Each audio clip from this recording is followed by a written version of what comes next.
باللہ من الشیطان الرجیم بسم اللہ الرحمن الرحیم اللہم صلی علی محمد وعلی آل محمد کما صلیت علی ابراہیم وعلی آل ابراہیم انک حمید مجید اللہم بارک علی محمد وعلی آل محمد کما بارکت علی ابراہیم وعلی آل ابراہیم انک حمید مجید۔ اللہ تعالیٰ قرآن پاک کی سورۃ نمبر 5 سورۃ المائدہ کی آیات نمبر 8 میں ارشاد باری تعالیٰ ہے، ترجمہ: اے ایمان والو،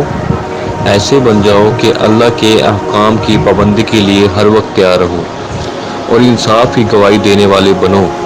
اور کسی قوم کی دشمنی تمہیں اس بات پر آمادہ نہ کرے کہ تم نا انصافی کرو، انصاف سے کام لو، یہی طریقہ تقوی سے قریب تر ہے۔ اللہ سے ڈرتے رہو، اللہ یقیناً تمہارے تمام کاموں سے پوری طرح باخبر ہے۔ بھائی، اللہ تعالیٰ اس آیات میں ارشاد فرماتے ہیں کہ ایسے بن جاؤ کہ اللہ کے احکام کی پابندی کرنے کے لیے، احکامات بجانے کے لیے ہر قسم کی قربانی سے دریغ کرو، عدل کرو، انصاف کرو، حسن سلوک سے اختیار کرو، حسن سلوک سے پیش آؤ، اپنے تمام رشتہ داروں سے، ہمسایوں سے حسن سلوک کی طرح پیش آؤ،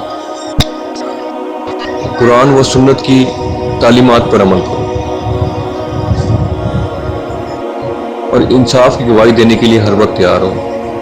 انصاف کی گواہی سے مراد ایسی گواہی ہے کہ تمہیں اپنے خلاف بھی گواہی دینا پڑے، جب دوسرا بندہ حق پر ہو تو حق کا ساتھ دو، کسی قوم کی دشمنی پر اس بات پر آمادہ نہ کرو اپنے آپ کو کہ نا انصافی کرو۔ مسلمان جب بھی جنگ کے لیے نکلتے تھے، حضور صلی اللہ علیہ وسلم کے بعد حضرت صدیق تعالیٰ عنہ سپہ السلار خالد بن ولید کو جو وہ کہتے ہیں کہ تم جب بھی جاؤ، اگر تم فتح یاب ہو جاؤ تو جس وہاں کے لوگوں کو، بچوں پہ ظلم نہ کرو، بوڑھوں پہ ظلم نہ کرو، عورتوں پہ ظلم نہ کرو، اور حتیٰ کہ ان کے دینی عبادت گاہوں کو مسمار نہ کرو،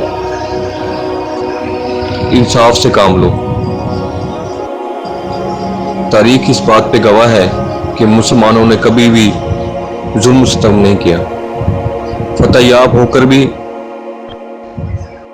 انہوں نے غیر کفار پہ کبھی ظلم نہیں کیا،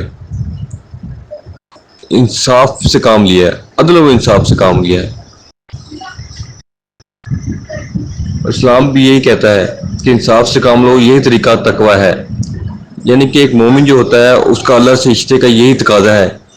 کہ وہ اللہ کے معاملے میں، اللہ کے دین کے معاملے میں اپنا مال سب کچھ دریغ کر دے اور اپنے نفس سے زیادہ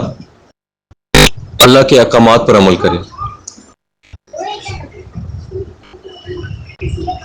تمام بے شک اللہ سے ڈرتے رہو، اور یقیناً اللہ تمہارے تمام کاموں سے بری طرح باخبر ہے۔ ہمارے اندر بار جو بھی اللہ تعالیٰ باخبر ہے، ہم جو کرنے والے تعالیٰ اس بارے میں جانتا ہے۔ تو اللہ تعالیٰ سے دعا ہے جو کچھ پڑھا اس پر عمل کرنے، اسے دوسروں تک پہنچانے کی توفیق عطا کرے،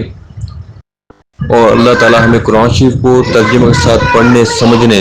اور اس پر عمل کرنے کی توفیق عطا فرمائے۔ جزاک اللہ۔ Please subscribe.